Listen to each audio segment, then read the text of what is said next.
and Joe Hevesy, their son number 8, Chris Hevesy.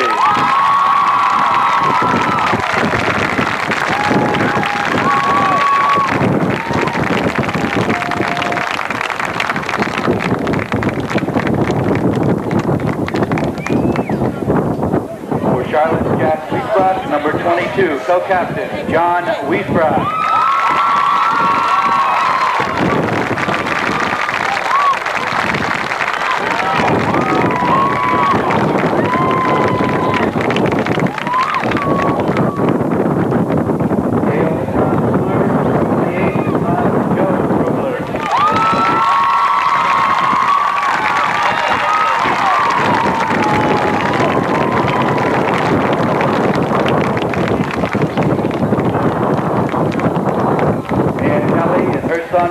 Number 32, Ryan Kelly.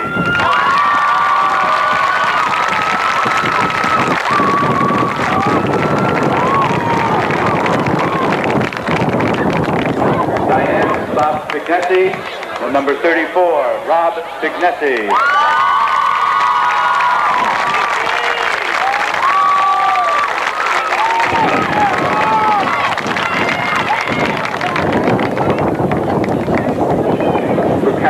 Larry Shaler, number 54, Pete Schaller.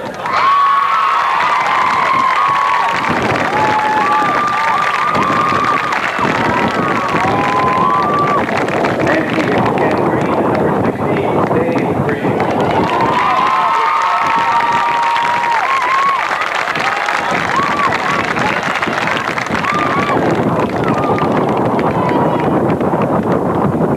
We're joined in Steve Millard, number 62. Dave Millard.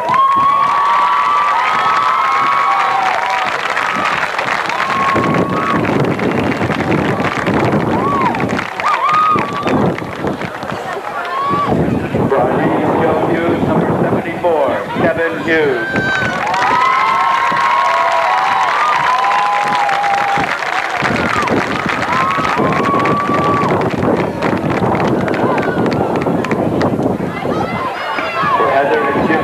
Number 75, Rob Martin.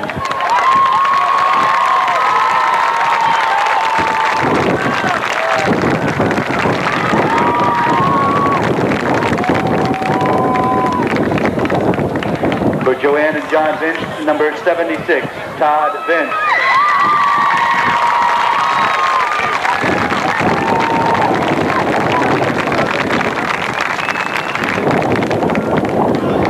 Sherry and Pete Newcomb, number 80, Pete Newcomb.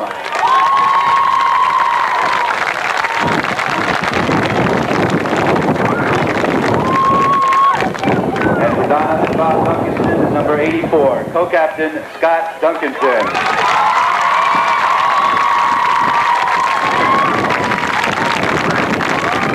For Daniel and 1986 seniors.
Hello and welcome to Game 11 on the 1986 football season here at the Madison Surf Club for the Thanksgiving Day game between Guilford and the Tigers coming into this final game with a 5-4-1 record, and Guilford Indians looking to win their first game of the year. Now maybe they are 0-2. Right, Chris, it's been a little bit of a frustrating year, certainly for Don Bassi and the Indians. They've played some teams very, very tough. They played Xavier to a 7-0 ball game. They did better against Middletown in terms of giving up points than the Tigers did. They played a 1-point game with Law. So even though the record is 0-10, there were several games that Guilford had a chance to win. There were a lot of other games that Guilford was in because of a very good defense. And last year we played over in Guilford in a quagmire over Mud there. bowl, yes. And Guilford came out on the short end by a point, 7-6. And I would have to think that with the field drying up as well as it had, I would think that that would have to favor the Tigers. It could, although neither one of these teams is exactly blessed with a lot of speed. As a matter of fact, they're both fairly devoid of speed. You would think that a dry field might favor here just a little bit.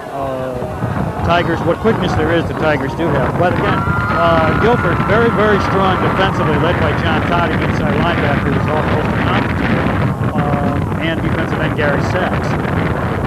And quite a few Han Tiger seniors playing their final game here on this Thanksgiving Day, including Stu Leckie, Chris Hevesy, Captain John Wiesbrock, Joe Rubler, Brian Kelly, Rob Spignesi, Scott McGregor, of course, who hasn't played all year but is on the team, Pete Shaler, Dave Green, Dave Millard, Kevin Hughes, Bob Martin, Todd Vince, Pete Newcomb, and also co-captain Scott Duncanson. And Hal, I know you'd like to mention a couple other people who won't be with us next year. Right. I've been given to understand that assistant coach Tony Giannetti, who is concluding his 20th year in coaching, has decided that he is not going to do any coaching at all next year.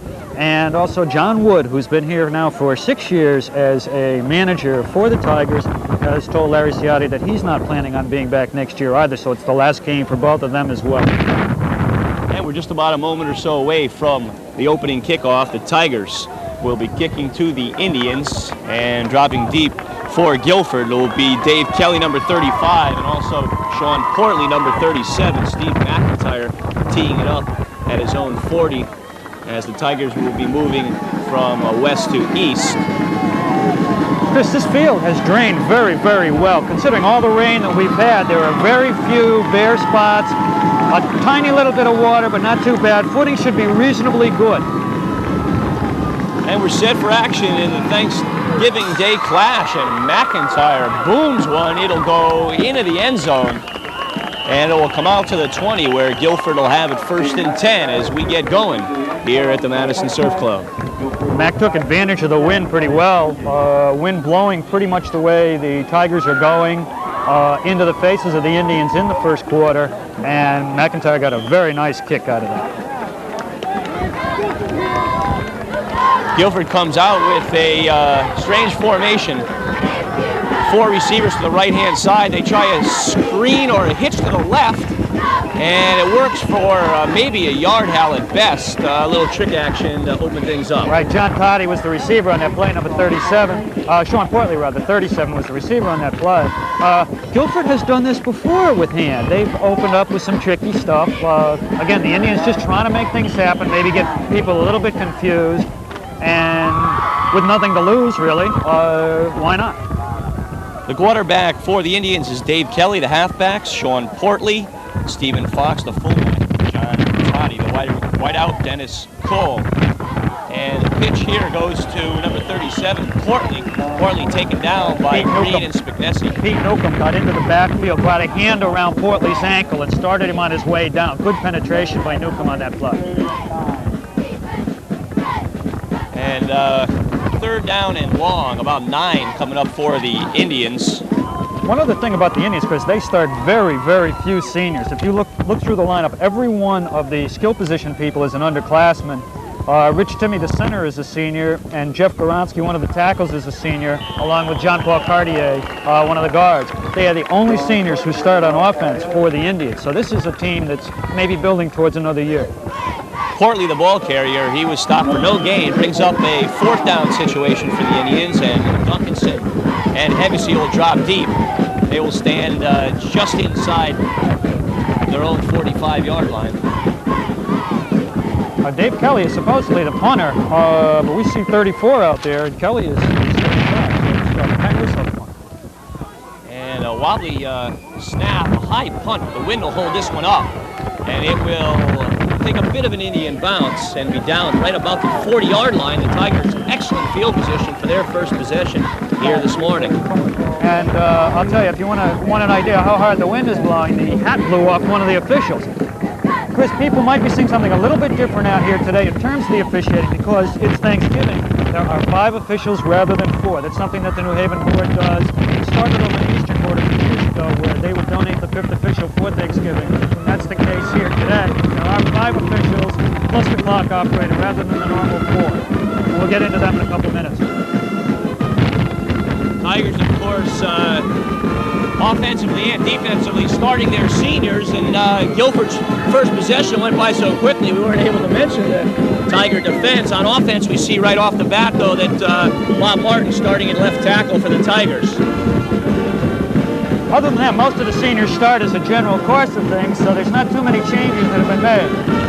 Guilford jumped offside or into the neutral zone on that play, and I think the penalty's going to go that way, 5 yards on the Indians on the jump.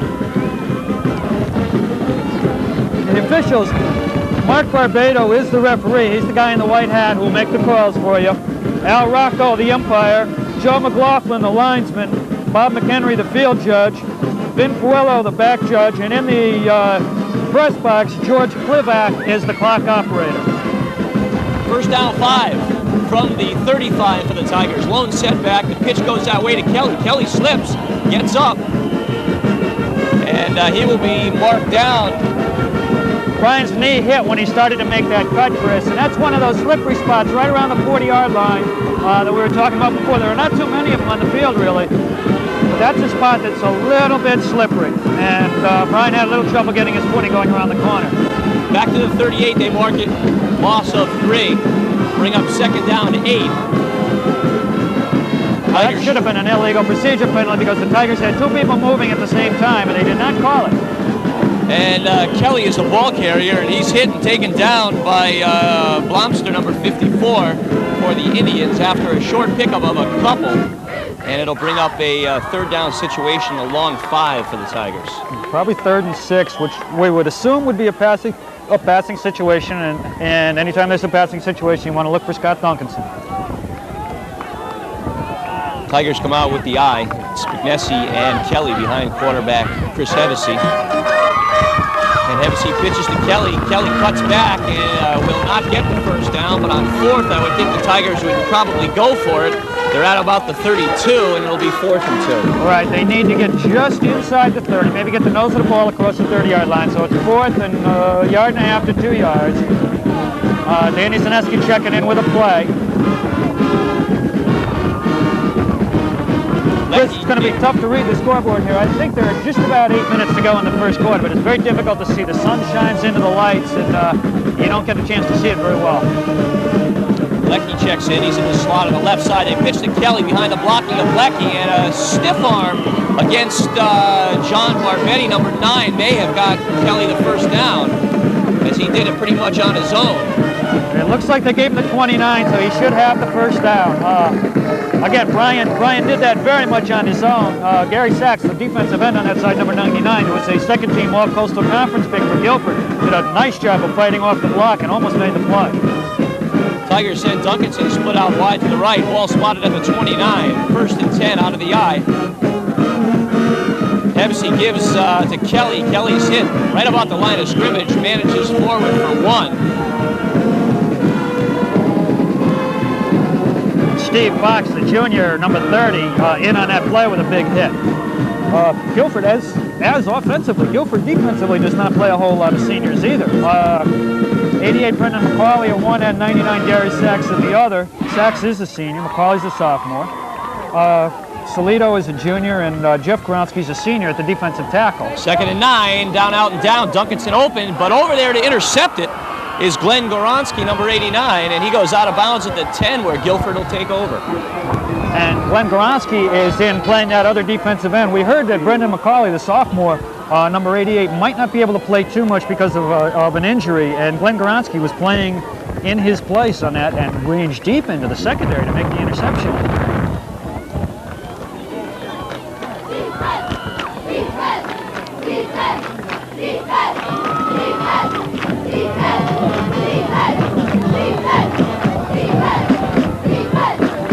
Indians now will have their second possession here on this Thanksgiving Day morning. Defensively for the Tigers, see if we can set that for you. The tackles will be Green and Hughes. The defensive ends are Vince and Coop. Inside backers are Wiesbrock and Lecky. And on first down, ball carrier for the Indians is Fox. And he gets forward for perhaps 2-3 yards. More or less a reverse on that play, Chris. Portley came into the line looking as though he had the ball, and then the handoff went the other way on the inside handoff to Fox. Spignesi and Newcomb are the rovers, and the secondary is Duncanson, Zaneski, and Hevesy. Here's the pitch. It's fumbled. It'll be recovered by Zaneski, and it'll be a touchdown for the Tigers. That's the pitch intended for Portley. Right, and I was just going to mention that Guilford has finally come back out into the wishbone, which is the Indians' normal offense. And at that point, Kelly turned the pitch out to Portley. There wasn't really any reason. It wasn't that bad a pitch, a little bit high maybe, but certainly within his grasp. But went off his fingertips. Danny Zaneski was out there to score the easy touch on we'll call it a 4-yard fumble recovery. And McIntyre on to attempt the extra point. About halfway or so through the first quarter. And McIntyre's kick is up, and it is good. So the Tigers jump out to a 7-0 lead on Dan Zaneski's 4-yard fumble recovery for a touchdown. And McIntyre's extra point, 7-0 Tigers.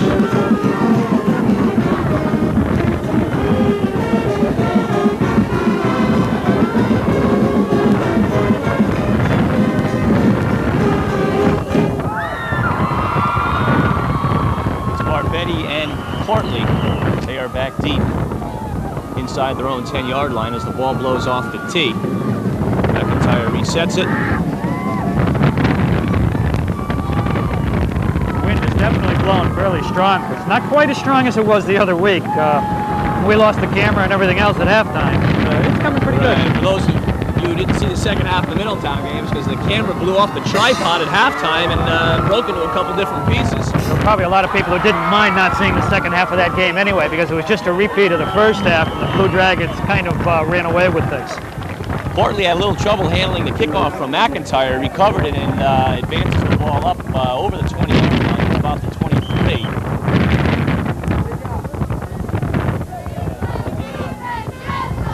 See what the Indians come out with here in terms of offense. Guilford's basic offense is the wishbone. But they've run a variety of different things the Indians have so far today. Now they're in a bone, but they've got got an end split wide to the near side. And taken down by Wiesbrock was Fox after their longest pickup thus far, 4.5 yards. About 4.5 yards on the game. The Indians run that very, very tight with the wishbone, Chris. It doesn't look like their spacing is what you would normally expect to see from the wishbone. Toddy's only maybe a step or so behind quarterback Kelly, and the running backs are both very, very tight. And that's Portley, the ball carrier. He'll get forward for about a yard. It should bring up third and about short 5.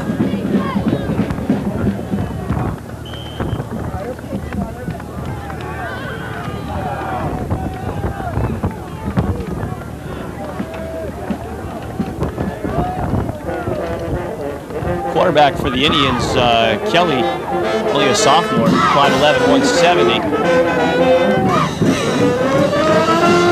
And the pitch goes out to Fox, and Newcomb can't corral him. Manages to turn the corner and get up very close to a first down. Fox has pretty good foot speed. Nuke got into the backfield and kind of disrupted things. Then Scott Duncanson came over to drive him out of bounds, probably a yard or so short of the first down. But Pete Newcomb doing a very nice job so far with his penetration, Chris. That's the second or third time that he's gotten good penetration into the backfield from the outside. Well, Hal, you got 4th and 1. You're down 7-0. You're 0-10. You punt. Oh, that's why you're 0-10. No, that's not a fair thing to say. That's not a fair thing to say. I'll tell you, you got nothing to lose at this point, though. 4th and 1. Probably one of the best situations they're going to be in. First time they had the ball, they were 4th and 9 or 10. They get a good punt out of it, but nonetheless, the Tigers have good field position at about the 43-yard line. And that punt came very, very close to being blocked. Todd Vince just missed blocking the punt. And he also got a little piece of Russo afterwards, kind of glanced off him, and the officials did not throw the flag on that, which I was a little surprised at, because generally any contact at all with the kicker will give you the running into the kicker kind of thing. They didn't there.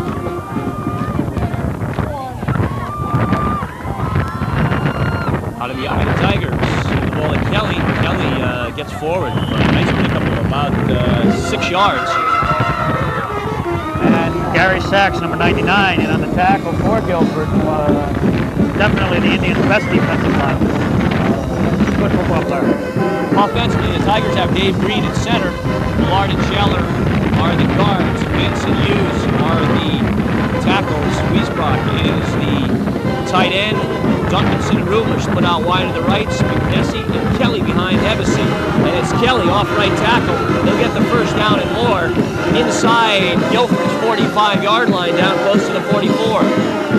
John Potty, 47, in on the tackle that time for the Indians, but not until Brian Kelly had gotten that off tackle run for about 5 or 6 yards. Joe Rubler checks out, Lecky checks in, and Rubler hobbles off to the sidelines, injured on the previous play. I don't know if he twisted something or if he's maybe got a muscle that tightened up a little bit on him there, almost like a cramp. And Dr. Martin Slayer over to check him out on the sidelines. Hevesy looking for Duncanson on the hook, now deep for Lecky, and overthrows him. Covered out there by number 89, Glenn Goronski, who intercepted the ball earlier. All right, Tigers were just going for downtown because he did have Duncanson over the middle on the crow pattern, wide open. And he decided that he wanted to try to hit Lecky deep for the touchdown. Goronski, who intercepted the previous pass and was on the coverage there, Hal, was not given to us as defensive starter. McCarley was supposed to be the starter, 88, and he's in there. Okay, so Goronski's playing on the other side now. He's playing out in the secondary in place of, Kelly's in there. I'm trying to figure out who's not. Hevesy sprints out, taken out of bounds by Toddy, being pursued by Sachs. Okay, Portley is the guy who's not in it. Portley is the other guy who was given to us as a secondary person, and Goronski is playing in his place.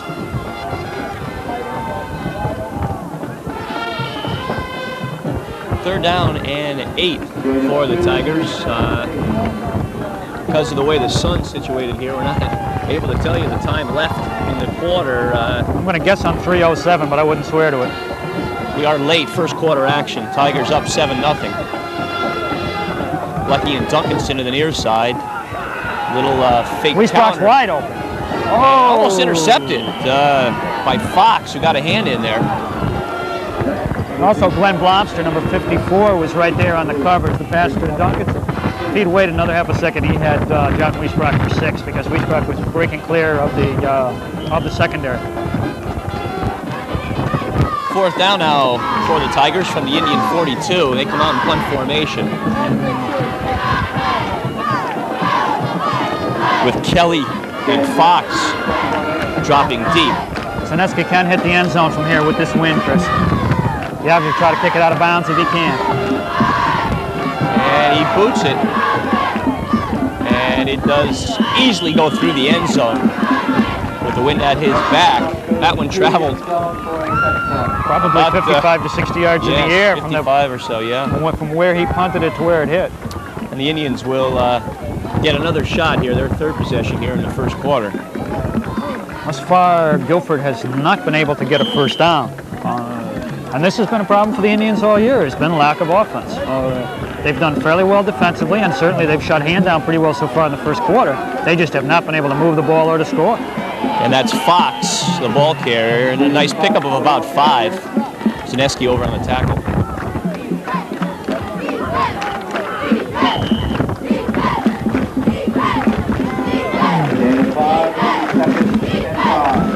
A nice crowd. It's starting to, it filtered in a little late, and it's starting to line the field now.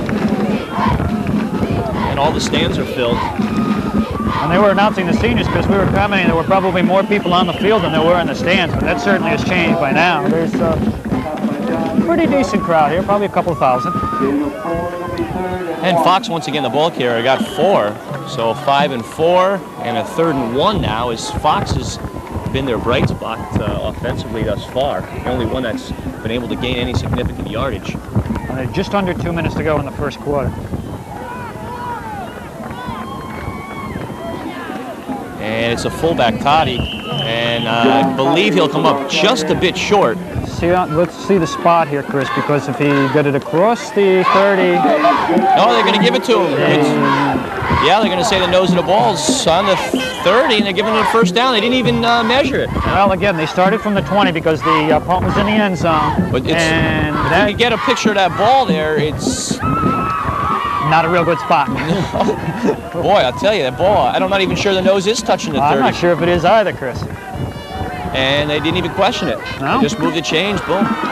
Well, anyway, Portley now on the pitch, and he'll be taken down by Cooper, but his strength, he manages to carry Cooper for about 2. It'll bring up 2nd and 8. Portley listed at 5'7" and 170 pounds. Pretty good leg drive on that play to carry Matt Cooper along with him. Matt came across, did a nice job of getting to him through the interference on that.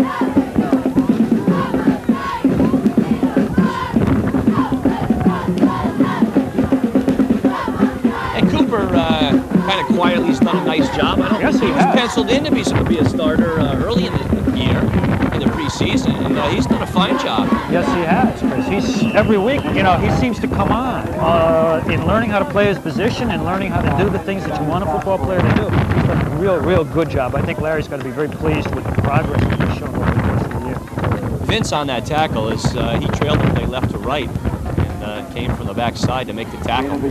3rd down and about 7 for the Indians here, and they will... A little different here. Now we see Dennis Cole, number 14, lining up in the backfield, and Portley out as the wide receiver. And it's got to be we knew it had to be a trick play. And he's open, and he could go all the way if Zaneski can't corral him. And Zaneski does the job, knocks him out of bounds at about the 47-yard line. Chris Hevesy was also over there. Chris, by the way, is one of a number of hand people who got some Coastal Conference mention. Chris, second-team defensive player. Tigers had 5 people offensively on the first team. Nobody defensively first team, but 5 people offensively first team. Well, the first period has come to a close on this Thanksgiving Day. The Tigers in front, 7-up. The Bridgeport paper had it this morning, and Charlotte Times will be in on Tuesday. And Fox, the ball carriers, he gets a big gainer for the Indians on first down as he rambles for about 7. Steve Fox just going right up the middle on that play, and Indians keep the ball on the ground. So far, not too bad, aside from the 1 fumble and so on. They're starting to be able to move the ball a little bit. Fox has got decent speed and some pretty good size, 6'2", 185. As I recall, he was a performer on the Guilford track team last spring. And there he is right there, as it takes 3 Tigers to bring him down. Wiesbrock and Hevesy and Duncanson on the tackle, and another first down for the Indians. And I think the Indians have seen that Fox is the one who can move the ball, and they're just going to keep giving it to him. I'm trying to recall, I believe that he was a pole vaulter, which is an event that combines strength and speed. You need the speed coming down, and then you need the upper body strength in particular. And he looks like he has both of those commodities. Millard in at inside linebacker. Lecky had been in on the last series. And there's Fox taken down in the backfield. Tigers had a little thing going on because Stu Lecky was in on that play along with Hughes, and trying to remember who else. Somebody else was in there too. But Lecky was coming on the stun on that. loss of about 3. So second down 13, opening minute of play here in the second quarter. The Indians trailing 7-0. They're inside Tiger territory. They've got Pat Russo split out to the left side. And it's Portley, and fumble on the play. Wiesbrock on the hit, and the Tigers have it. It was Wiesbrock that knocked it loose from Portley. The recovery for the Tigers, I'm not sure. Paul Nichols gave Dave Millard the credit on the recovery, so we'll go along with that. And just as the Indians were moving the ball decently for the possible tie, Tigers take over and have good field position at their own 42. And that's the second time that Guilford is self-destructed. The first one cost the Indians the quick 6 on the fumble that Sineski ran into the end zone, and this one cost Guilford certainly a field position advantage. Tie-dye formation for the Tigers. It'll go to Kelly, and Kelly will go down after a pickup of about 3 yards. And the hand offensive line doing a very nice job that time of just pushing Guilford people straight back and giving Brian Kelly a little bit of room, because the hole per se never really opened. It was just that everybody kind of moved back and Brian got some yards. Exactly. Managed to pick up 3 on a play that against some teams would have gone for nothing. Exactly.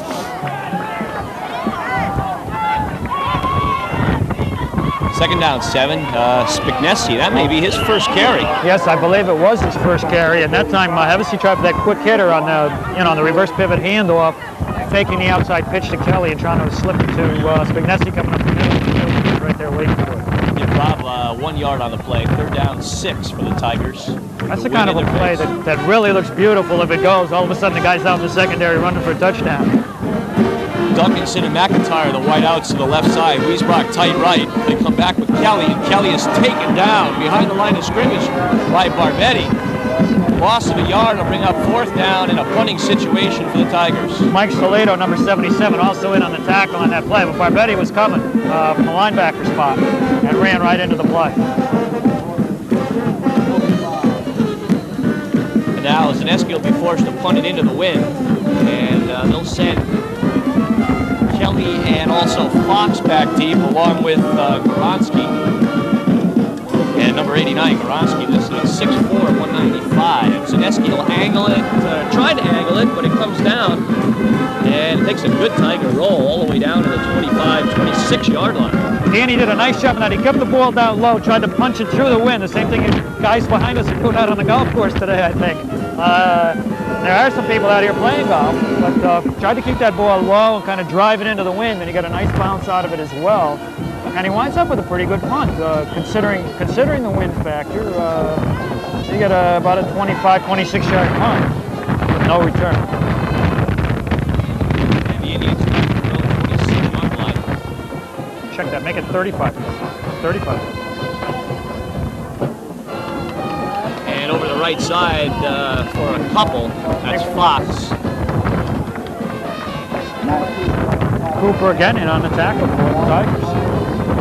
And actually only about a yard on the play, so up to the 27, second down 9. Millard checks out, Hevesy checks in.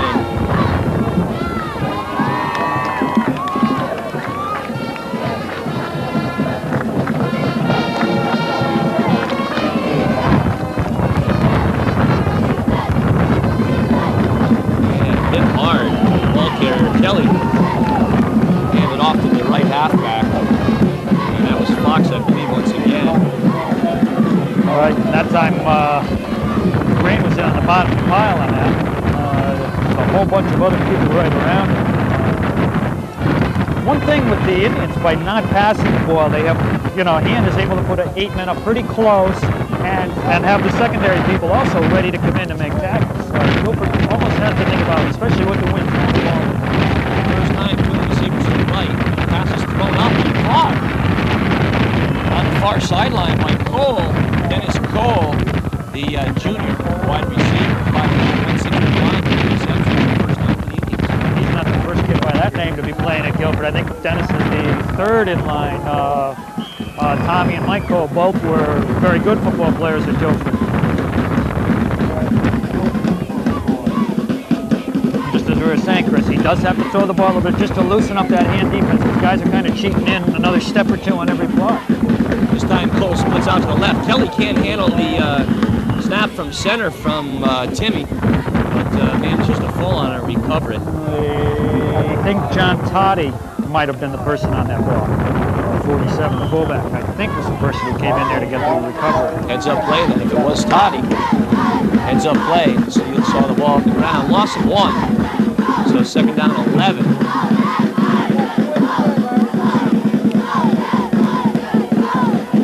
This time they've broken the ball and they've got 2 men out to the near side, which looks like a passing situation. Both times they've used twins, they've passed it. And this one will be picked off. Read well by Newcomb.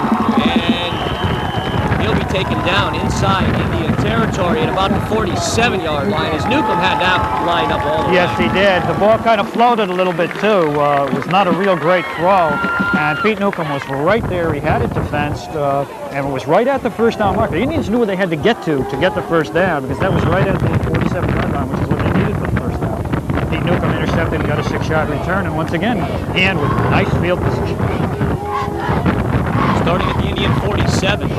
First and 10 with Spignesi and Kelly, and the flag blows it dead before it happens.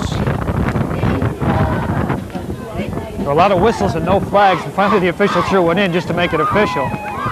And the call is offside against hand. Mark Barbato came out and said offside Guilford, and then quickly changed his mind to make it offside hand. Well, that backs it back up into Tiger territory.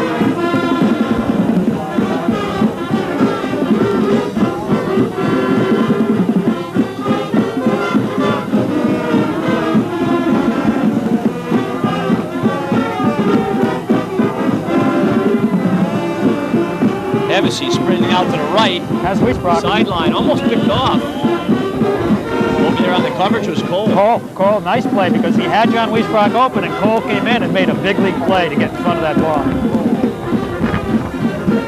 Tigers, they want to throw it into a pretty stiff wind. It's a nice day, beautifully sunny in the 40s, but the wind is quite strong. Wind is tough. That was a nice throw by Chris. I mean, you know, he did a good job. He got the ball there quickly, and Cole just made a nice play. Good coverage by Cole. It's Kelly, tries the left side, then swings it out, gets a block from Duncanson on Fox.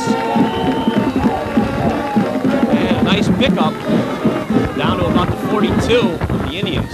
We got about 9-10 yards on that play, and Duncanson did a nice job on the block. A lot of times when the receiver comes back inside, they'll throw that crackback, which is illegal. He didn't. He stayed up high, got the block straight on the way you're supposed to do it, what is legal on that play, and it sprung him for another 4 or 5 yards. Paul Marinville, number 14, checks in. Flanked off on the left side. It's Kelly, and he's got some room. Tries to put a juke, but doesn't really fool Cole, and Cole made the initial hit and the takedown. But it was good for the first down, and Brian Kelly running very hard. He was out early in the week with a cold, I guess, Chris. Wasn't feeling too well, missed a couple days of practice. Managed to get over for the All-League picture the other day at the shoreline, and maybe that revitalized him, because he's out there doing a very nice job today. The Indians have taken a timeout, and I'll let Hal try to read the scoreboard if he could. The time we have left here in the first half. My guess is 4:42, Chris. We're calling 4:42 left here in the first half. Tigers in front 7-0.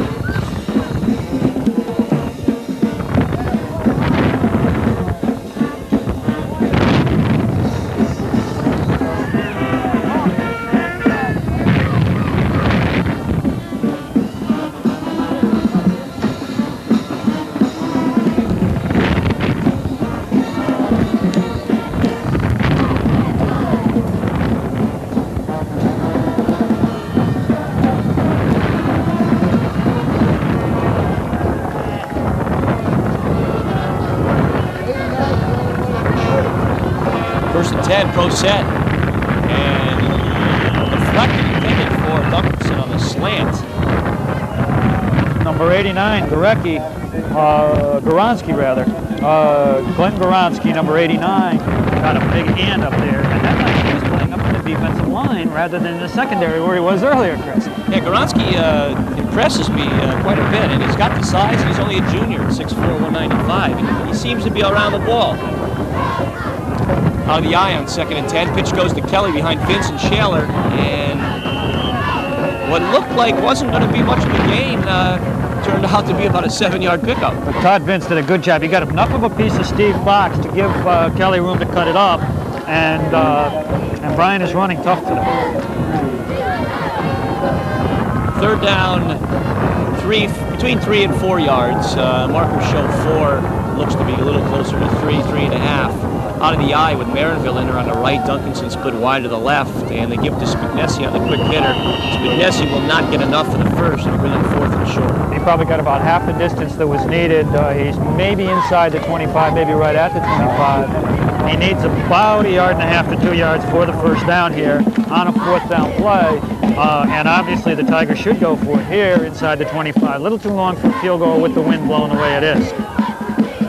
Duncanson splits out wide to the right. It's Wiesbrock and Marinville to the left side. Spignesi and Kelly behind Hevesy.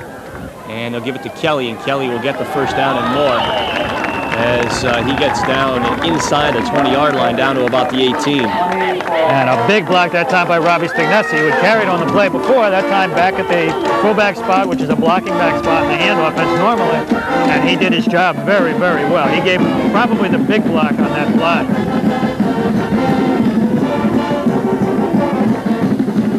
The offensive line is doing a nice job because the defensive line for Guilford is bigger. Yes, it is.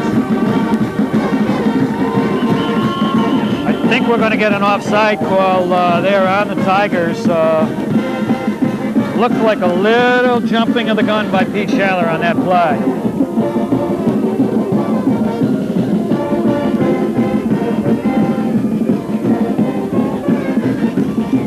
Defensive line, Hal. They got the 2 tackles, Goronsky and Solito, at 205 and 235. And the ends, McCauley, when he's in there, Sachs, also Goronsky, are all 190, 195. So that's a big front line for Guilford. There are, by the way, 2 Goronskys, in case people are getting a little confused with this. Jeff is a senior at 6'3", 235, and Glenn is a junior. And a beautiful pass from Hevesy to Duncanson as he floated it up beautifully for the touchdown in the far corner. There was double coverage on that play, too. Both 35 Kelly and 30 Fox were out there. Hevesy put a nice pass out there, and Scott Duncanson made a heck of a catch, too, because I don't think he saw that ball until it got over the 2 secondary people. And Hevesy put it right there over the shoulder. Beautiful pass, great grab.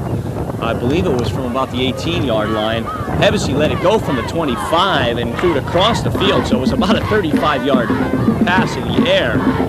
Counts for 18. Hevesy to Duncanson, and the extra point attempt by McIntyre as he bangs it through. And so, with 2:42 to go here in the first half, it's now the Tigers 14 and the Indians nothing. And Portley, as McIntyre, his kick will come down at about the 15, picked up there, and they'll try a pass, and it'll go down the sidelines to Portley. Shaler right there, though, and slows him up, and then a big hit by Kelly.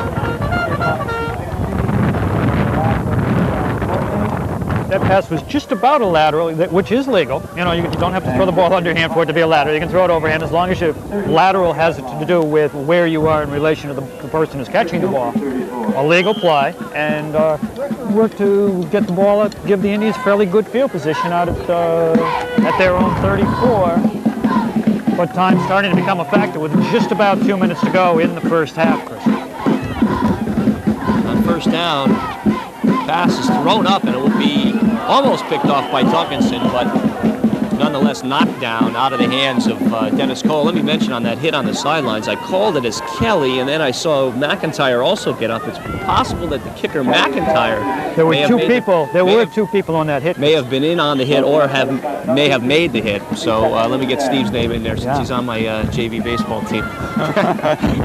He probably won't be this year. He'll be on Steve Filippo's. I think he'll be on the varsity baseball team. Yes. And Kelly will be taken down. There's Cooper, number 50, taking down the sophomore quarterback Kelly. Matt Cooper, nice. I'll tell you what, anytime a defensive tackle runs down a running back quarterback from behind on a play like that, you know he's showing pretty good speed too. And Matt's done a very good job. No gain on the play. No gain on the play, so 2 plays have gone for 0 yardage. 3rd down, 10, as we wind down here in the first half of this Thanksgiving Day game between the Indians and the Tigers. And the pitch goes to Portley, cuts back, and Green had an arm on him, and that was enough to slow him down and help the rest of the tacklers get over there. Wiesbrock wrapped him up, but Green with the big hit. Now the Tigers taking time out, and thinking maybe, hey, we got a shot to put the ball back in because we're going to get it back in reasonable field position.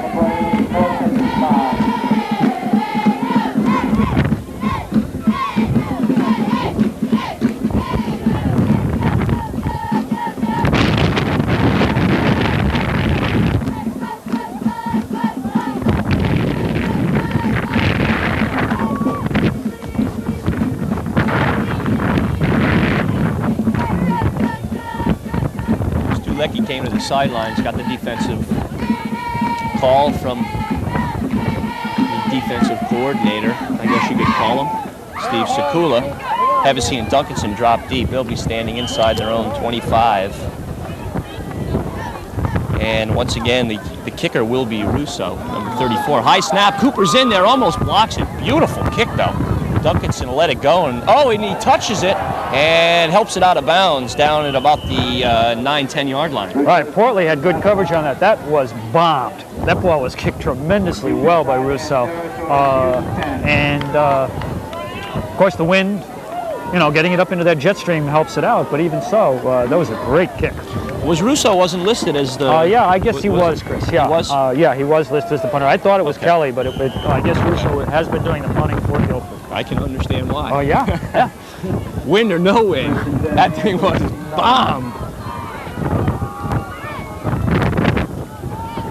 You got to give Portland credit, too, because he was down there on coverage 50 yards downfield very quickly on that play. We'll have to see the Tigers. They pass out of this pro set formation, and same pass that went for a touchdown for Duncanson. He has it down the sidelines and out of bounds. Just got a little piece of him, got him out of bounds. Chris Hevesy floated that ball beautifully out there, got it over Cole's fingertips, and Cole had Duncanson one-on-one. With the out of bounds, the clock is going to stop by, I'm guessing, around 1:20 to go in the half, actually. Second quarter also, of course. Chris Hevesy throwing the ball very well today, and that was thrown into the wind, Chris. Perfect combination. Those last 2 passes, great passes, nice catch. Looked like Larry Ciotti was questioning whether Duncanson actually stepped out back there at the 44. Oh, Duncanson knocked down, and Hevesy throws it up out of bounds. They knocked him out of bounds just over the line of scrimmage. Yeah, he was jammed at the line of scrimmage by the linebacker, and he was jammed within the 5-yard zone, and before the ball was put up in the air, totally illegal play. Once he's out of bounds, he cannot come back in and catch it. And it was basically a single receiver pattern.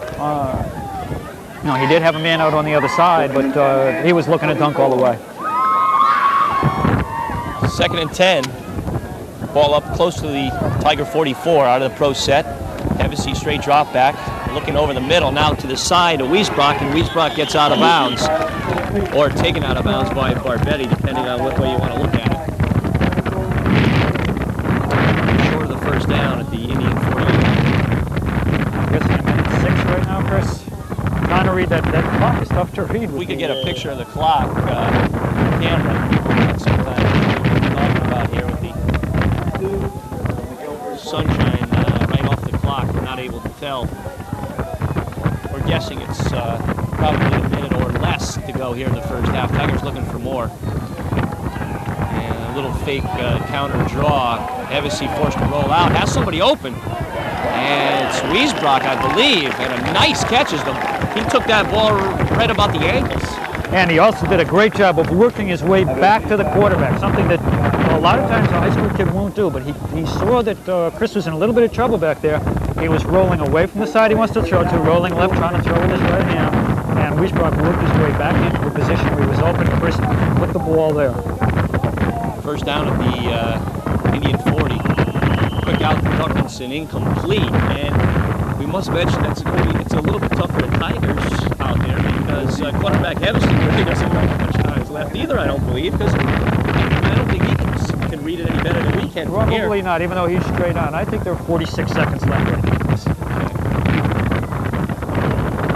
Clock stopped on the incomplete pass. They'll send Duncanson and Leckie out there, and Cole and Barbetti with the man-to-man coverage, and Bronski will be over there. They'll give it to Kelly, and Kelly can get a block here, and he pounds into Cole, but Cole does a nice job of taking him down. Cole is pretty sure-handed tackle. And about the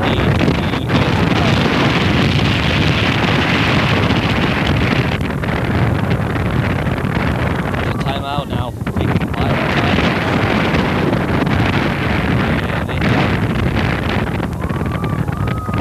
And I believe 2 timeouts left. I think they only have one. That was their second one. Timeout, so Because they called timeout before the 4th down when Guilford wanted to set this up. Okay, so they got 1 timeout left, and we have 34 seconds to go. And the Tigers looking to increase to 21-0. Or get close enough for a field goal. The wind has died down a little bit. They would have to kick it into the wind, but we know McIntyre does have the leg.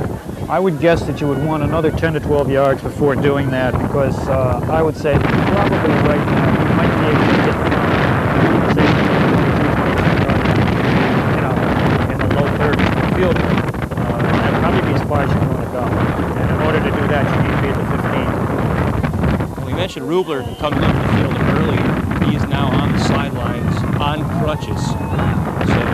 So obviously it was more than a pull or a cramp. Right. He probably twisted the ankle. The way he was coming off, it looked like it was definitely an ankle or foot injury rather than a knee. Leckie split to the right. And the curl pass. Oh, in and out of the hands of Leckie.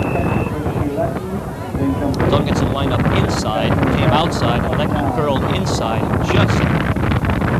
I think he wanted to run with the ball a little bit too quickly there. Maybe before he caught it, he was maybe thinking about getting to the sideline to get out of bounds too, because he was sort of looking to pull it back to the outside. And first thing you got to do is catch the ball. Do you remember Chris Hevesy throwing the ball this well this year? I tell you, I think it's as well as I've seen him throw all year. Yeah, he has thrown the ball well, and considering that he's done a lot of it into the wind, it's been phenomenal. Yeah. Because we saw a couple of sideline passes here that were excellent. That was Yes, it was. the touchdown was into the wind, and then the long pass to Duncanson just moments ago up here at midfield was also into the wind. The other thing that impresses me is he's done it both ways, because he's thrown a couple of punch passes. The best Duncanson certainly was, the pass along the sideline out here was, that pass was drilled. I mean, he threw that ball nice and hard and low, and did what he had to. He seems to be throwing the ball well. Definitely. They took their final timeout here. If I can take a shot at reading the clock, maybe 29 seconds. Hey, you're getting good at this. That's what I've got too, 28 and 29. I wouldn't want to guess between the 8 and the 9, but it's one of the two. Weisrock in late, Duncanson off, McIntyre split to the right, and Leckie lined up. Looks like a reverse of some sort. Yes, it is, misdirection. And Leckie might go all the way. Nice cut! Oh, beautiful tackle, taken down by Barbetti at about the 5. But you could see Leckie was ready to go on some sort of reverse there, as he wasn't lined up with his weight forward. Right. We could read it from up here, but obviously the Indians couldn't. And he was sitting back there playing games with Dave Millard on the block, and all of a sudden he just cut it up inside. 13 seconds left in the first half. Tigers throw the ball incomplete, out of bounds, I think to stop the clock there. Paul Nichols says 11, and that's about what it looks like. 11 seconds left. Tigers inside the 5-yard line. To get back to that run by Leckie, he had Dave Millard out there to set up a block for him, and all of a sudden he just accelerated, cut inside, and didn't even really wait for the block, and totally and completely faked the defensive man out. Very nice piece of running. Tigers now with 11 seconds to work, and they've used all their timeouts, so they're going to have to throw the ball. They should be able to get at least 2 plays off. And they look for Duncanson far corner, and it's thrown too long. I want to guess 6. I want to guess 6 seconds. Okay, that play took 5 seconds, so it's possible the Tigers could get 2 more plays. They're going for a field goal. They're going for a field goal right now. the ball's spotted at the 6, so that'll make about a 23-yard field goal. And the Tigers not taking any chances of running one more play, although that one took 5, which means a similar play would have had 1 second left. Perhaps. You never know. And McIntyre. Oh, it's a fake. Zaneski's got somebody out there. Picked off. Cole's going to score. That's Cole. Zaneski might have him. This will be the last play of the half. Zaneski turned it back in and allowed McIntyre to come back and make the tackle on that play. And Cole, like Goronsky, been around the ball, both juniors. I like both of those two coming back next year for the Indians. Well, an exciting way to end the half. Big play by Zaneski there, and the Tigers tried to fake. Not sure why. A 23-yarder, the wind had died down a bit. Would have been... maybe just try to put one more in and then kind of put a final nail in the coffin prior to halftime. I was going to mention it and then said, nah, they won't do it.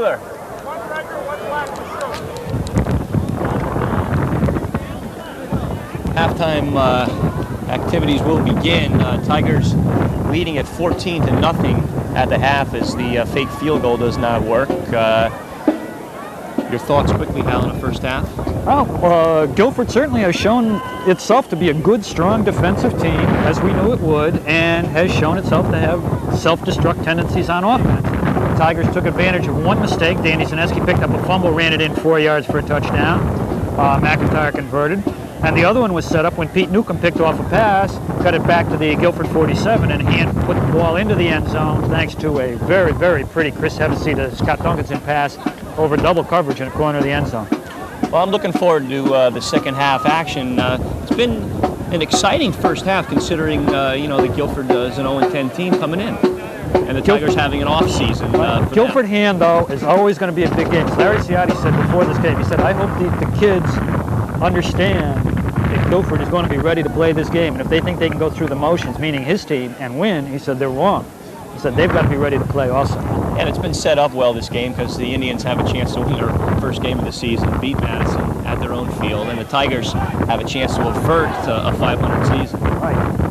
So we'll be back for second half action here on Madison Community Television. You're enjoying this game thanks to a grant from First Federal Savings and Loan in Madison and the Madison Football Boosters. It's halftime here at the Surf Club, hand in front of Guilford, 14-0.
Leading off to start the second half, dropping deep will be Barbetti and Portley for the Indians.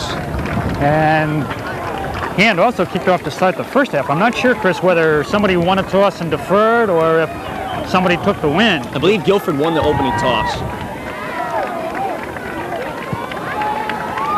And McIntyre's kick will come down at about the 11-yard line, handled there by Barbetti. Barbetti looking for room and will be taken down by Shaler out over the 20.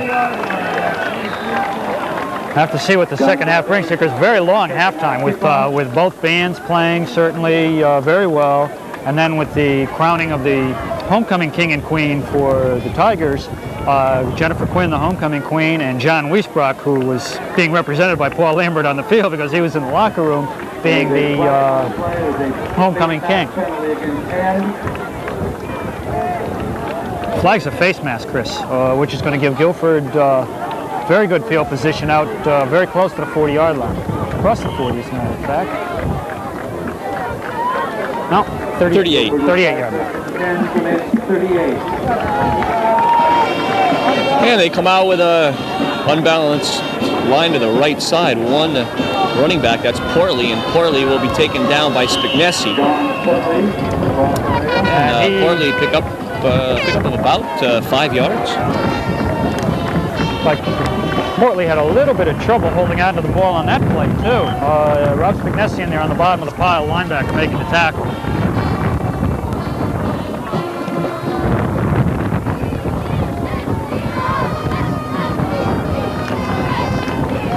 Once again, unbalanced, strong to the right-hand side. Lone setback is Portley. They pitch, and breaking through the line and making the initial hit was Vince. Todd Vince was there. A couple of other people there very quickly. Pete Newcomb again came up from the linebacker spot. He was also in on that fly. But Vince got the initial hit, and that drove him back for about a 3 or 4 yard loss, and brings up a third and about 7.5, 8 yards.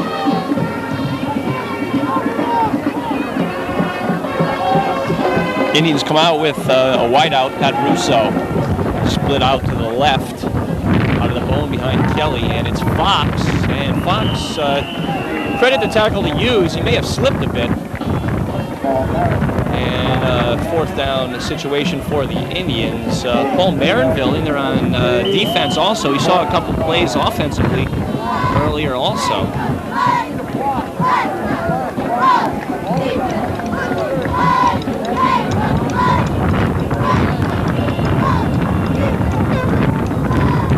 Russo's going to be punting into the wind this time, Chris, around the 43-yard line. Pop fly snap. Duncanson and Hevesy deep. Tigers will let it bounce down, and they'll receive the ball at about the 38-yard line. And once again, Cooper in there, both the ends crashing real well, and with the snap going up in the air a little bit, the snaps have been kind of floating back there.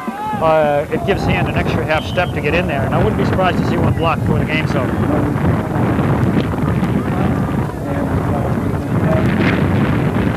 Second half, you'll be seeing McIntyre a lot more at the flanker position with Rubler's injury in the first half, and he will start at the flanker to the left side. Duncanson split to the right out of the tight eye. Kelly, the halfback, only 4 yards back. And Kelly is hit hard. Ball popped loose, I think, Al, and was recovered, but they'll say he was down. The whistle's going to, they're going to say that the whistle blew on that flag, because all of a sudden Guilford, Mike Solito, number 77, came out of there with the ball. But the official said that Kelly had been knocked down already. Case of the ground not being able to cause a fumble, I guess. Right. And second down 10 now. Lecky inside of Duncanson to the near side. Hevesy sprints that way and turns it upfield and runs for about 5 yards. Glenn Blomster, number 54, in on the tackle on that flag. Chris maybe had somebody to throw to, but I think that might have been a designed run, Chris. Yeah, he turned it up right off the bat. He didn't even really look to see anybody out there. So he had Lecky underneath, probably open. Chris has a little helmet problem right now. Now the officials are winding the clock up. And McIntyre coming in with a play from the sidelines.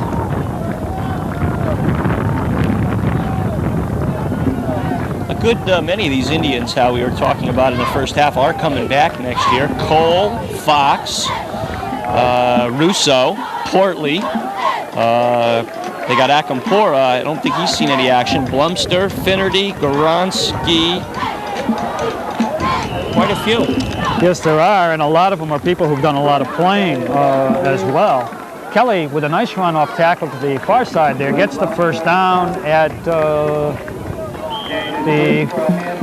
just inside midfield, 49-yard line. And it was Blomster, one of the ones coming back next year, the junior, 5'11", 190 on the stop.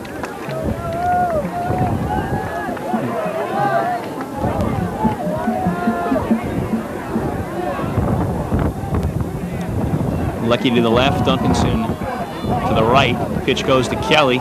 Kelly gets a block from Vince. A couple people for the Indians scrape over and make the tackle after a short gain of about 2. And Gary Sachs, number 99, one of those people playing a nice job from the defensive end spot.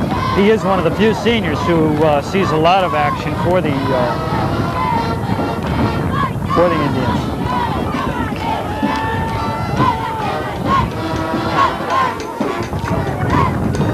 Second and 8.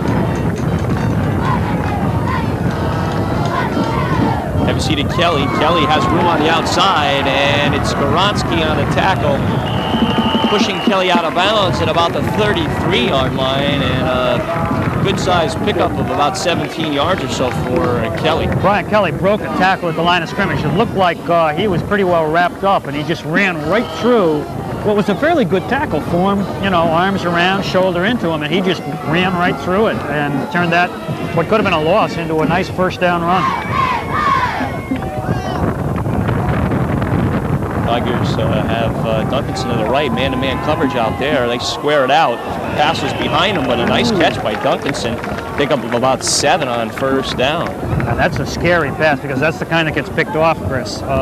He threw it behind Duncanson, and Cole was playing him on the inside, but Dunk turned around really quickly to make the catch on that play. They mark it for only about 6, so it'll bring second down 4.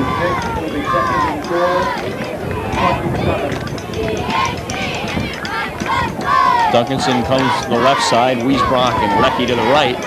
Once again, man-to-man with Dave Kelly on Duncanson. And the pitch goes the other way to Kelly. And Kelly taken down after a short pickup of a couple, will bring up third and about 2. John Toddy, the first man in on the tackle over on that side, and stopped him a little bit short of the first down. Jeff Goransky, number 57, also over there on the play. And McIntyre coming in with the play from the sideline. 4 down territory for the Tigers. They'll have 2 shots at picking up 2 yards here.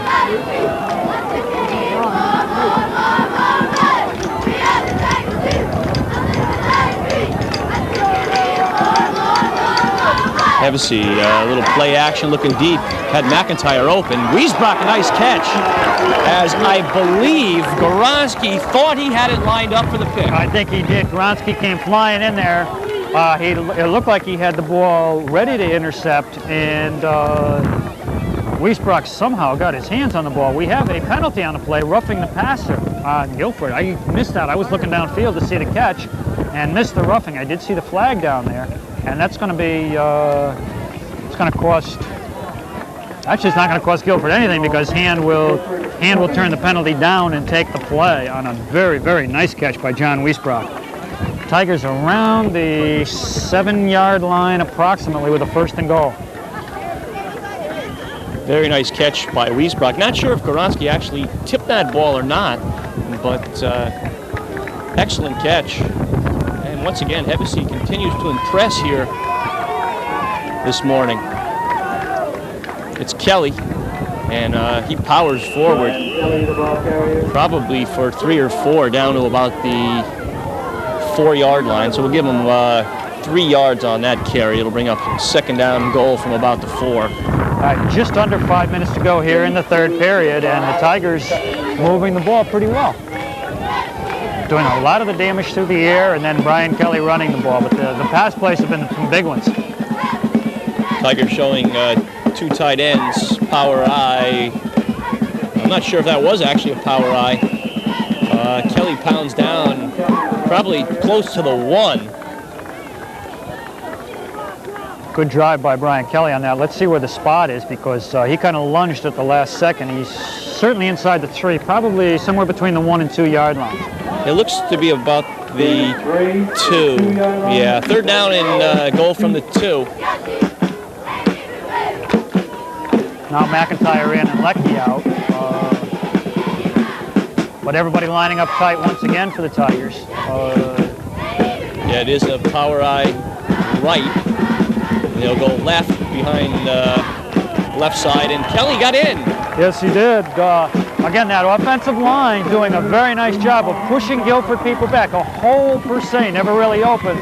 Just everybody all of a sudden wound up moving back 2 or 3 yards, and that was enough to get Brian Kelly into the end zone. And I would credit that to Green, Schaller, and Vince over on the left side doing the blocking. And the Tigers now 20-0. A few minutes in here in the second half of action. McIntyre on to attempt the extra point, push the Tigers lead to 21-0.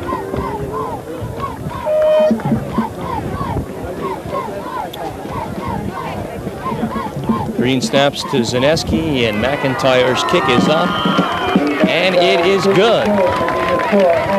So the Tigers now jump to a 21-0 lead here in this Thanksgiving Day game between the Tigers and the Indians.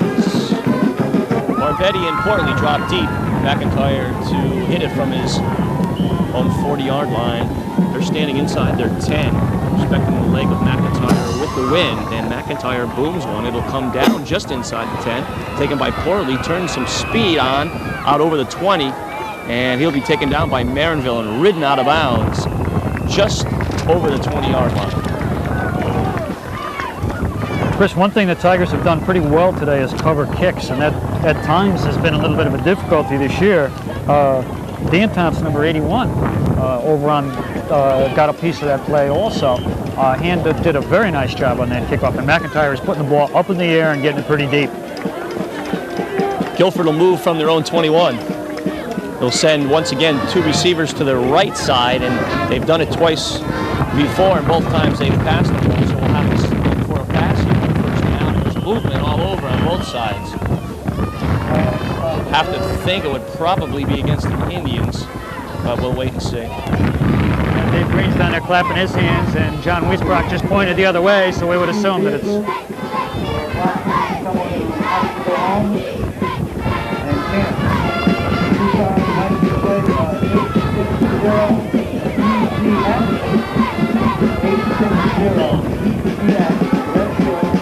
Well, the mistake cost Guilford 5, and they're going to start now at 1st and 15 from their own 16.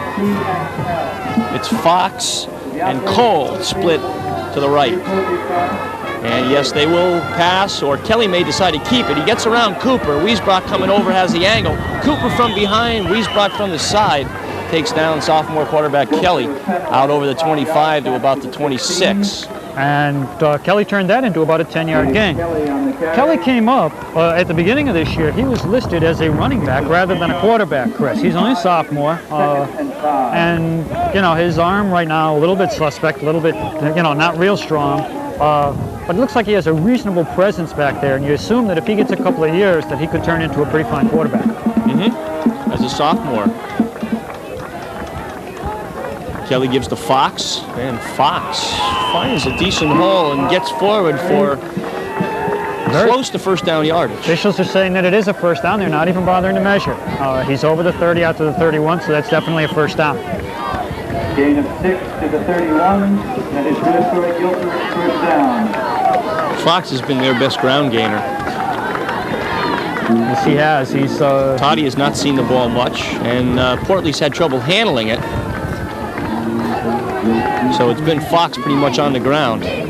Kelly, and he turns the corner, once again gets around a couple of people. Duncanson comes up from the secondary, makes the tackle. Once again, a decent pickup. And Dennis Cole, pretty good block out there until Duncanson managed to fight it off and get out to make the hit. If Kelly had gotten past Duncanson, it would have been an interesting foot race because somebody would have had to catch him from behind. Second down and a short 3 for the Indians.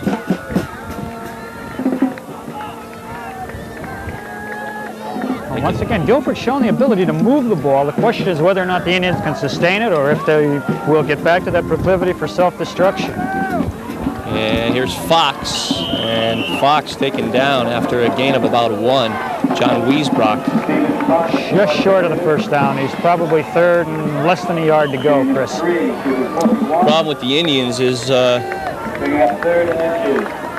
all they can really do for the most part is run the ball, and they're already down 21-0, and what this is doing is taking mucho time off the clock. Yes, it is. We're down, it looks like about 1:10 to go here in the third quarter, and Guilford with 21 points and some yardage to make up. And I know you mentioned it earlier as Portly, the ball carrier, taken down by Vince, first down.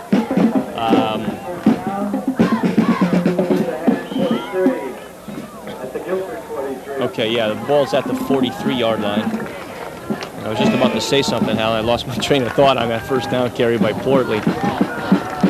Oh, you mentioned earlier in the first half, the Tigers have 9 men within a couple yards of the line of scrimmage. Right, they are playing people up pretty close. Right now they got 11 men within 7 yards, but 9 within a couple. And they're strictly looking for a run, and they're banging it out right now. Wiesbrock, Spignessi, and Millard all making a tackle. Zaneski got over in there too. And Hand is doing a pretty good job defensing the bone, gang tackling, swarming people. You don't see a lot of one-on-one tackles. You see 2-3 people around the ball all the time, and that's the sign that this defense has matured. Second down 8 for the Indians. And it's Fox. And Fox up close to another first down for the Indians. Seems to be either Fox picks up 5 or 6 yards, or the Tigers hit somebody behind the line of scrimmage. One of the two things seems to be happening.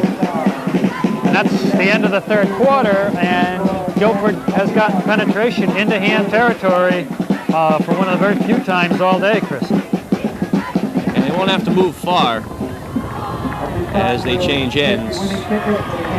21-0 at the end of 3. There are 3 prizes this morning. 3 prizes. Please hold your tickets after the first 2 drawings. Maybe a winner in the third.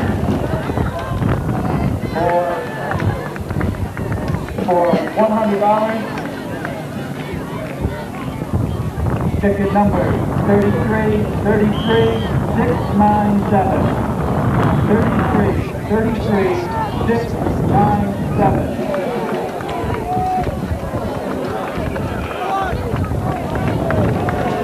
Kelly looked like he might pitch it to Fox, decided to keep it, and Hughes made him pay. Right, and Zaneski also in on the hit early. Maybe did have a pitch out, but I think that I think Hughes had an eye on the pitch also. And Zaneski caught him from behind, and then Hughes kind of wrapped him up when he realized that Kelly couldn't pitch the ball. Indians now with the wind at their back, trailing 21-0. Expect to see the ball thrown a bit more. Once again, unbalanced line. She'll be throwing out of this. Maybe an option pass. No. Portly will keep it. Spignessi comes up, makes the hit. Big loss on the play. Vince also on the play, 76. And Hand got very good penetration on that play. Yeah, it does. When they set that up, it does look like it might be going to be a halfback option, but you sort of have to run that sweep once to set up the option play. Maybe the next time they come back to it, we could look for him to throw. $100. We'll now draw another ticket for a second prize. Also good for third down and long for the Indians. They need to advance the ball down to about the 38.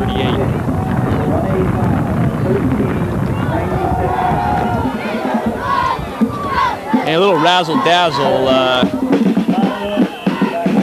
Lateral intended in the pass, and then intended downfield for Fox, and 3 yards short of Fox. What happened on that play was that Kelly lateraled to Portly lateraled it back to Kelly, and Kelly, the quarterback, tried to throw it downfield to Fox. The ball was tipped just a little bit at the line of scrimmage. Hand doing a pretty good job defensively against the razzle-dazzle. Well, Hal, I missed the raffle prize by about 13 tickets, which isn't many. Yeah, and they fake it, and this may go for the first down, may not.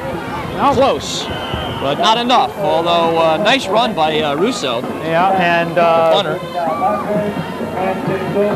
That time, both Zaneski got a little piece of him, and Stu Leckie got a big piece of him. Zaneski, going back to the huddle, kind of holding his arm. I don't know how much more he's going to be able to play today. A little hard to fake it and make it, though, when you're running and need about 15 yards on 4th down. Yeah, he got about 13 of them. Yeah, did a nice job. Showed some good speed.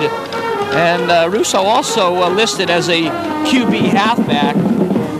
We've seen him line up in the wide receiver spot and also a punter and also a junior. So they do have some decent players coming back for next year. Kelly, the ball carrier, for a pickup of about 3. Over there on the stop, I think it was Hollingshead, 52. Yeah, I think Hollingshead, number 52, did wrap him up on that flag. If I'm not mistaken, is he a senior? I think he's one of the few seniors on this club. Yes, he is. John Hollingshead is a senior. 2nd down, 7. Too many men on the field for the Indians. Way too many men on there. He comes off on the Tiger side, which you cannot do, I don't believe. Well, they've got flags all over the field. I believe you must run off the field on your own side, I believe. And they are calling. There is a penalty on Guilford on the play. I think that will be considered 12 men on the field. It was number 53, Mike Stemborski, a junior, who was standing next to Larry Ciani on the Tigers sideline. I think he was looking around, wondering if he was going to get off that sideline without any kind of problem. Larry was pointing to him, looking for a referee, pointing. Hey, this guy's not supposed to be here.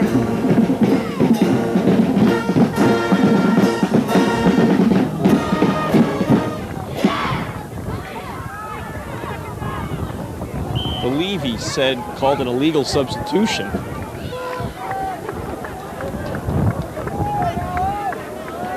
Whatever it wasn't quite right. Right.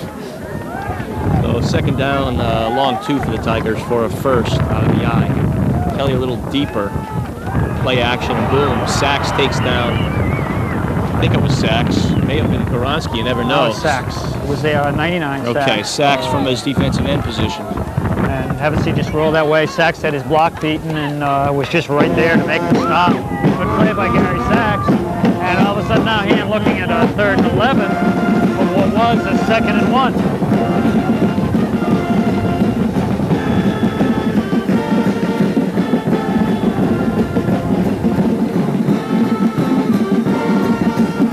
I believe we have 9 and change left in the game now. Either 8 and change or 9 and change. Hevesy throws it almost up here. As it goes all the way into the stands, he was being pressured by Hollingshead, 52.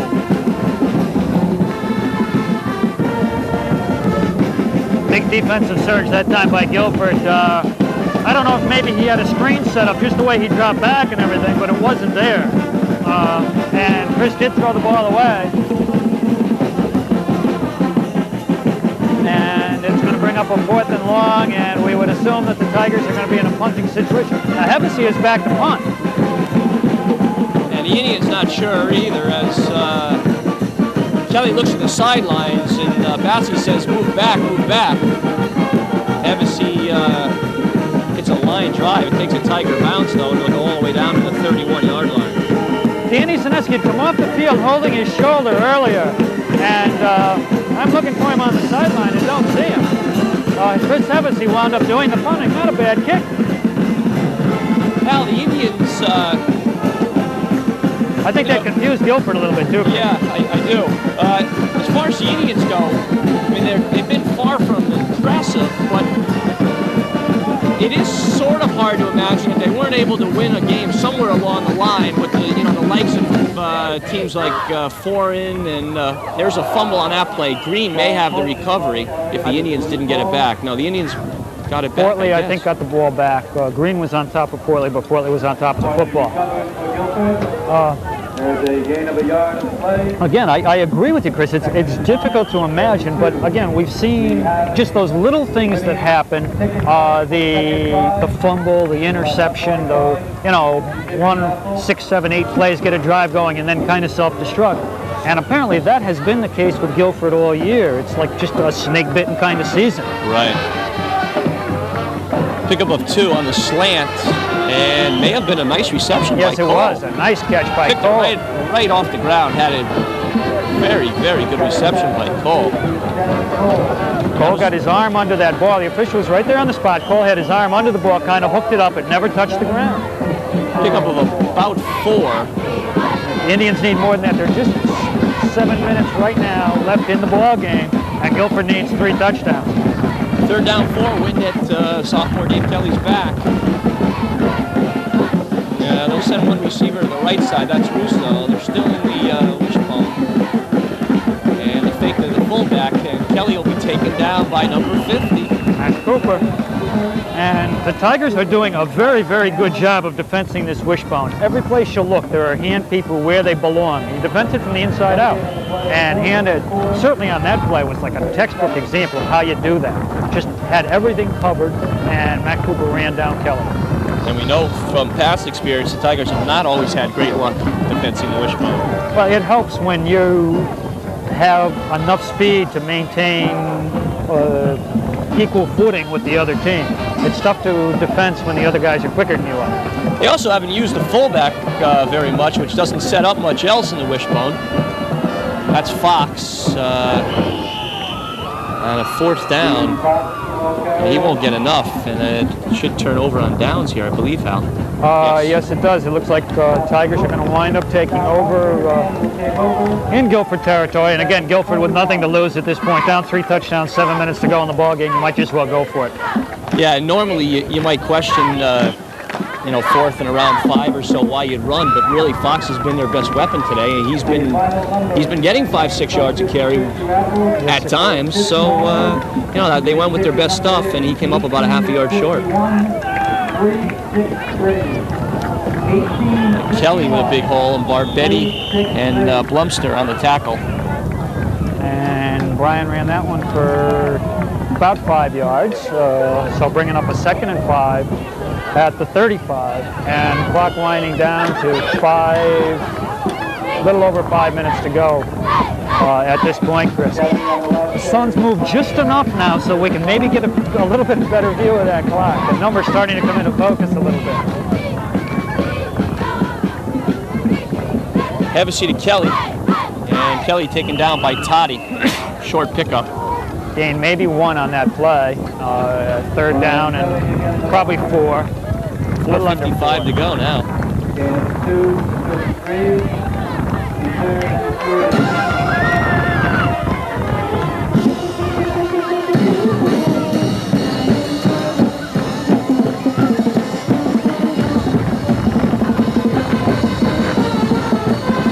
Tigers check in Pete Newcomb at the tight end, replacing Wiesbrock.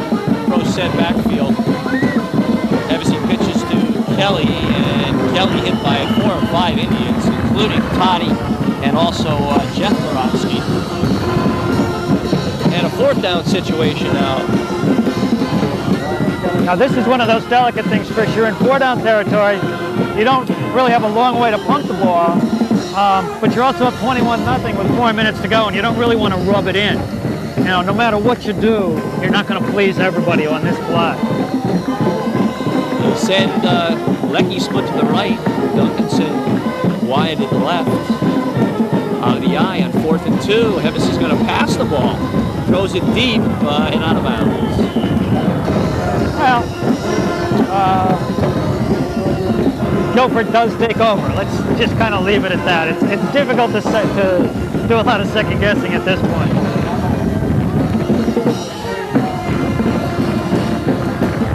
Now, Chris, another year has passed, and neither one of us has won anything in the 50-50 drive.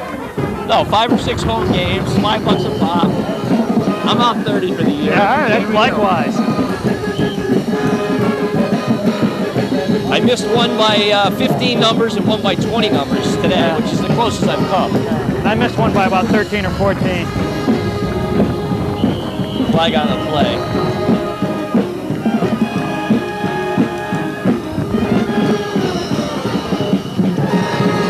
Once again, I want to thank Big Bob Cooper for attempting to get us coffee at halftime. Said they ran out of cups. 3,500 people here, but we found out that they ran out of cups. which will either tell you that they had a good day at the concession stand or someone didn't plan very well. Well, last game of the year, but you know, if you're going to run out of cups, it's better to do it now than it was a couple of games to go. Kelly looking to pass, looks for deep for Cole. It'll be intercepted. Duncanson will streak down the sidelines. Portley over there slips past Portley, now cuts back. I think I saw a flag. There was a flag on the way. He's probably going to score, and it's probably not going to count. 50-yard return for Scott Duncanson, but I think it's going to get called back on an illegal block. Flag is out around the 20. Nice job by Duncanson. Yes, it was. There's one flag around the 22, and then there's one up around the 32 or 33-yard line. I wondered if the flag up around the 34 or 5, he was down the sidelines. Possibly they threw the flag to mark where he stepped out of bounds. I'm not sure. No, they would have. They've already. Let's see. I think what happened, Chris, was the second flag was thrown after the first one was thrown. The second one was thrown for the same reason. Okay. The first one was going to mark where the clip occurred. Okay. But the Tigers will have the ball. And I don't know if you could pick that up, but the official came over to the sideline and yelled 62, 62, so we know who the clip was called on. Right. We don't mention any names. But anybody who's watched all year will probably be able to figure it out. Exactly. But the interception by Duncanson stands. Tigers have the ball at the Indian 49. Hevesy looks to throw it, and he is tripped up, and then hit late by, tripped up by Salino. Not a late hit, intentional late hit, but somebody came over there and Hevesy's back was turned, and I think Hevesy got a helmet in the back. Yeah, I think he did too, and I think at this point in the game, with little over 2 minutes to go and 3 touchdown lead, the officials would just as soon get it over and go home and have some turkey. And I think, if I'm not mistaken, number 72 on the sidelines, Chris's brother John, did suit up for this game. And I don't believe he's suited up for any of the games all year long here on the near sideline. No, I don't think he has either. Sachs broke up that pass by Hevesy. If we can get a picture of John, number 72, on the sidelines, suited up, the Tigers will be looking forward to having him next year, as he's listed in the program at 6'4", 273. And from all reports, it's going to be a pretty good play. As a matter of fact, don't be surprised to see a little William Perry refrigerator offense next year if he can play. Larry was talking about doing that this year, putting him in at fullback in a goal line type situation. That might be something to look forward to. And there's Kelly taking it all the way down to the 30. Brian Kelly with a very nice run, just kind of stepping over people and through tackles and making his last 2 minutes in a hand uniform worth something. And now senior Bob Martin will check in at one of the tackle positions, I believe.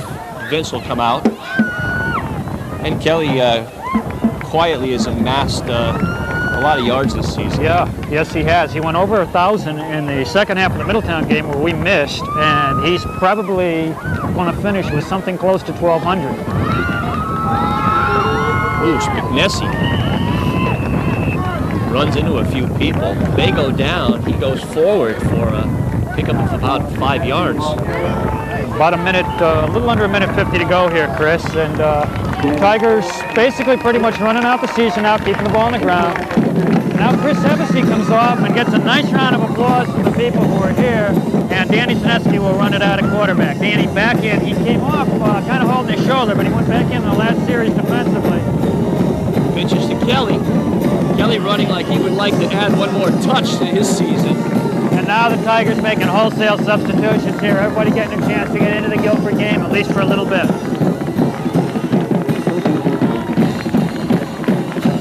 And the rest of the seniors coming off to get some applause, and well-deserved. Yeah, Tigers will end up their season 6-4-1. Under a minute to play in the ball game. Fiorentino and Frazier. And it was Fiorentino, number 26, the ball carrier.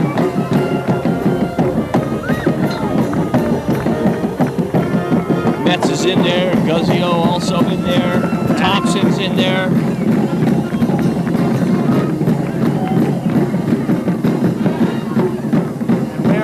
We're down to the last 40 seconds or so of this ball game right now, Chris. And with a first down at around the 20, and they should just be able to run it out. Cooper's moved to center. Zaneski will run it. And taken down from behind. Tackle made by John Owen. Chances are that will be the last play of the ball game. John Burke checks in, number 82. I'm sure he'd like to get one play into this ball game, but the clock is winding down. Looks like 3 seconds left, 2, 1, and that's it. And that is the end of the ball game, and the Tigers end up with a win, finish the season at 6-4-1, and Guilford concludes a very disappointing 0-11 season. Give the Indians credit, because I think they're going to come back next year, and I don't think they're going to go 0-11, Chris. Not with the number of people they have coming back who've gained some experience. Some pretty good football players out there for Guilford. A lot of them are going to be around next year. And the final here, 21-0 Tigers, and Hal Levy will give us the recap. Okay, Hand scored with 6.5 minutes to go in the first quarter. The Tigers had started to come downfield. Guilford intercepted a pass at the 10 to stop a drive. 2 plays later, pitch out to Sean Portley was fumbled. Danny Zaneski picked it up and went 4 yards for the touchdown. Steve McIntyre's kick was good, and Hand had a 7-0 lead. In the second quarter, Pete Newcomb picked off a pass, got it back down to the Guilford 47-yard line, and from there, Hand went right down the field. And finally, Chris Hevesy found Scott Duncanson with a very pretty pass over in the far corner of the end zone, threw a nice pass over 2 defenders, and Dunk made a good catch for a 13-0 lead. McIntyre again kicked the point, this time drilling it into the wind, and it was 14-0 at halftime. Hand had a chance to add to the lead, and on the last play of the first half, faked a field goal, but Danny Zaneski's pass was intercepted by Dennis Cole, who almost in turn returned it for a touchdown himself. Tigers managed to stop that. Only scoring in the second half came with 3:54 left to go in the third quarter, when Brian Kelly completed Hand's biggest drive of the day in terms of yardage, 63-yard drive, with a 2-yard run. Again, McIntyre kicked it. Big plays there. A nice catch by Duncanson on a pass that was maybe a little bit behind him, and a real pretty catch by John Wiesbrock down the middle when he got a ball that the Indians thought maybe they had a shot to intercept. Wiesbrock made a real good catch to set up the touchdown.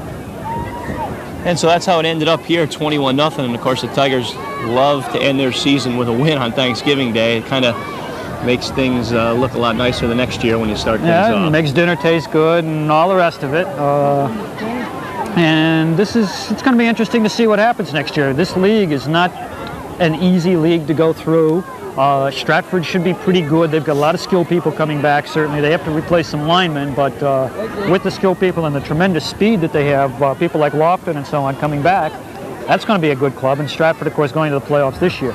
Morgan should be very good next year. Huskies lose very little in terms of maybe 2 or 3 quality kids. Dalton, Ma are going to be gone. The 2 ends are gone. Just about everybody else on that team is back, and that was a team that tied Hand this year. So those are certainly 2 clubs in the Coastal Conference to look for next year. And this Guilford team, with all these kids back and the makings for a very strong defensive unit, are going to be tough to score on. The Indians are going to be very tough to score on next year.